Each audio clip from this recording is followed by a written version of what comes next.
आप जो काम करते हो, मैं बहुत जानना चाहता हूँ why, what is your why in this, क्यों करते हो आप, क्या आपको मोटिवेट करता है, क्या ऐसा हुआ जो आप इस काम में आए जिसमें इतनी ज़्यादा रिस्क इन्वॉल्व है, और एक फीमेल हो आप, तो क्यों? तो एक्चुअली मैं ना बहुत बहुत दिनों से लोगों को बता नहीं रही थी कि क्या स्टोरी है, बैकग्राउंड क्या है, क्यों इसमें मैं काम कर रही हूँ। तो मैंने इस पे काम करना 2011 से शुरू किया, स्लोली ग्रेजुअली, बट 2012 से फुल टाइम। तो इसके पीछे एक कारण था। तो मैं असम से हूँ, असम में एक बहुत छोटे रेलवे टाउन से हूँ जिसका नाम है लामडिंग, और वहाँ पे सब लोगों को जानते हैं। अब मैं गई थी कोलकाता, अब सब लोगों को पता है, वेस्ट बंगाल। बहुत जब छोटी थी, 12 साल में कोलकाता गई थी, किसी की शादी थी मेरे किसी रिलेटिव के, तो हम लोग 1 महीने के लिए गए थे। और वहीं पे मेरे एक अंकल जी है, उन्होंने मुझे बोला चलो थोड़ा घूम के आते हैं। तो मुझे घूमने के लिए ले गए थे, और हम लोग गए थे दक्षिण 24 परगना।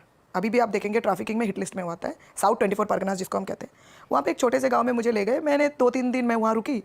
चौथे या 5वें दिन, मुझे याद नहीं है, थोड़ा वो गए, एक आदमी घूम रहा था और डर के बोल रहा था कि उसकी बेटी गायब है। तो मुझे बड़ा अजीब लगा, यार गाँव है, गाँव में मोस्टली शायद 1000 लोग होंगे उस जगह में, किसी को नहीं पता उसकी बेटी कहाँ है सब। और मैं थोड़ी छोटे से ना थोड़ी क्यूरियस बच्ची थी, कहाँ है, क्यों है, जो खुरापाती वाले आदत थे। तो मैंने पूछा कहाँ है आपकी बेटी, कहाँ है, फिर बोलते नहीं पता। मैंने बोला पुलिस में रिपोर्ट किया, बोल रहे हैं पुलिस में तो रिपोर्ट किया, बट पुलिस भी कुछ नहीं बता रहे।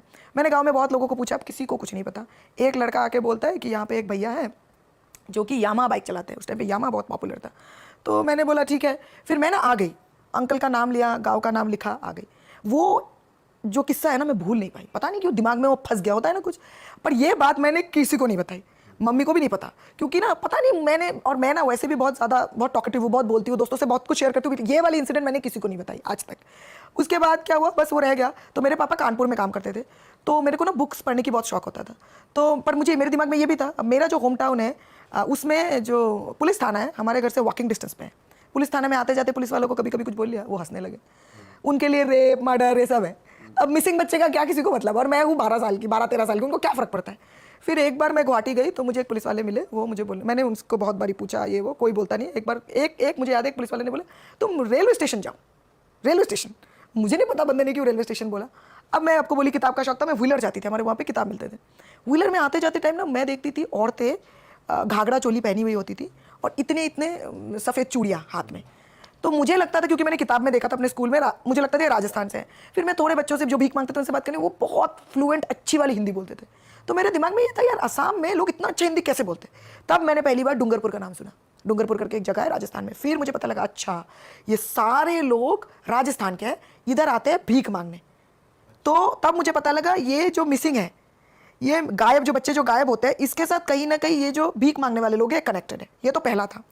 इसके बाद मैं एक बार नागालैंड में घूमने गई, वहाँ पे मैंने बहुत देखा कि बच्चे ड्रग्स बेचते हैं। छोटे बच्चे घर में, छोटे बच्चे खेलते वेलते हैं, वो लोग क्या करते हैं, वो लोग ड्रग पेडलर है। बहुत छोटे बच्चे, 8 साल के 9 साल के बच्चे।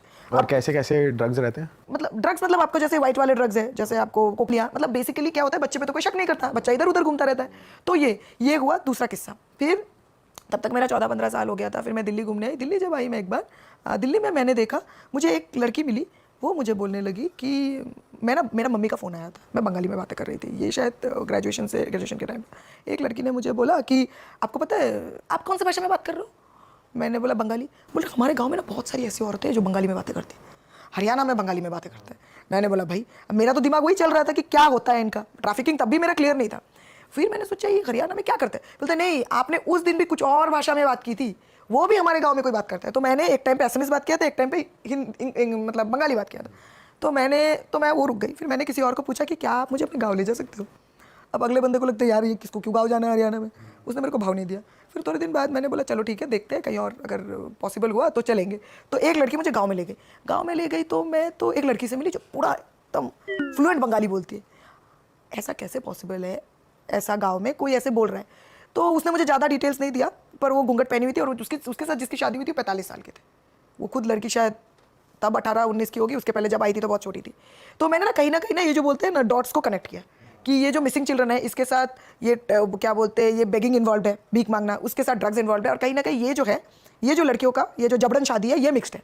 फिर मैं ट्रैफिकिंग, फिर मुझे पता चला कुछ चीज़ें होती है जिसका नाम है मानव तस्करी, लोगों की तस्करी होती है। तब मैंने डेटा, तब तो गूगल आ गया था, उसके पहले तो हम डिक्शनरी में ही देखते थे। तब देखने लगे पश्चिम बंगाल, ओडिशा, नॉर्थ ईस्ट, इन सब जगहों से बहुत लंबे तादाद में लड़कियां गायब हो रही है। गायब होकर कहाँ जा रही है, वो हो रहा है सोर्स मतलब जगह जहाँ से लोगों को उठाया जाता है। और दिल्ली, चेन्नई, बैंगलोर, ये सारे आपका डेस्टिनेशन जहाँ पे उनको जो भी है, चाहे वो जबरन शादी हो, चाहे वो भीख मांगना हो, चाहे वो वैश्यवृत्ति हो, उसमें फोर्स करना। तो तब मुझे पता लगा ऐसा होता है। फिर मैंने सोचा कलकत्ता इतना डेवलप्ड है यार, कैसे हो सकता है। फिर ये सब कलकत्ता में नहीं होता, ये सब कलकत्ता के इर्द गिर्द होता है। जैसे आप कैनिंग ले लो, दक्षिण चौबीस परगना ले लो, नॉर्थ मेदिनीपुर ले लो, डोआर्स ले लो, नॉर्थ बंगाल जिसको बोलते हैं, वहाँ की लड़कियाँ, सिक्किम की लड़कियाँ बहुत सुंदर होती है, तो उनका बहुत डिमांड है। मतलब स्पेशली प्रोस्टिट्यूशन में, स्पा में, इन सब में बहुत डिमांड होता है। इन द सेंस कि इनको मतलब एक कॉन्सेप्ट था, मुझे अभी भी याद है, जब मैं काम करने लगी इसमें, तो मुझे बोला गया कि जो लोग झारखंड छत्तीसगढ़ की होगी उनको सिर्फ हम उसमें ही डालेंगे, लेबर के काम में। उनको सिर्फ लेबर के काम, उनको सिर्फ हम घर में फैक्ट्री में काम पे डालेंगे, और जो बाकी जगहों की लड़कियां हैं उनको हम प्रोस्टिट्यूशन, फोर्स मैरिज इस पर डालेंगे। क्योंकि जो झारखंड छत्तीसगढ़ की लड़कियां हैं उनकी स्किन हार्ड होती है, उनका कंप्लेक्शन डार्क होता है। तो हमको जो लड़कियां सुंदर है, जो लड़कियां गोरी है, जिनकी स्किन सॉफ्ट है, उनको हमको प्रोस्टिट्यूशन में डालना है। तो ऐसे कर करके शुरू हुआ ये पूरा किस्सा। फिर उसके बाद तो फिर मैंने पढ़ाई किया, मुझे बैंगलोर में नौकरी मिली, मैंने ज्वाइन नहीं किया, मैं दिल्ली गई, मैंने बहुत लेटर्स लिखे एमएचए को। फिर एक एनजीओ ने मुझे हायर किया, बिकॉज मेरा पूरा रिसर्च का एक्सपीरियंस था, उन्होंने मुझे रिसर्च के रोल में हायर किया। और एक कारण है हायर करने का, सारे सोर्स एरिया के लैंग्वेजेस पता थे, ओडिया, नेपाली, बंगाली, इसलिए उन्होंने हायर किया। पहले 2 महीना उन्होंने मुझे रेड में नहीं भेजा, उनको लगा रिसर्च का एक्सपीरियंस इसको क्या है। एक दिन एक लड़की छुट्टी में थी, तो मैं रेड में गई, मैंने वो रेड अच्छे से किया। उसके बाद से ये लोग हर दिन मुझे रेड पे चलने। मैम रेड का प्रोसेस बताओ क्या, कितने लोग जाते हैं रेड में? और ये रेड क्या है, क्या आप मतलब कैसे होती है रेड, क्या इन्फॉर्मेशन आपके पास आती है, क्या? एक एग्जांपल दूं, क्या होता है, मैं जिस संस्था के साथ, पहले तो मैं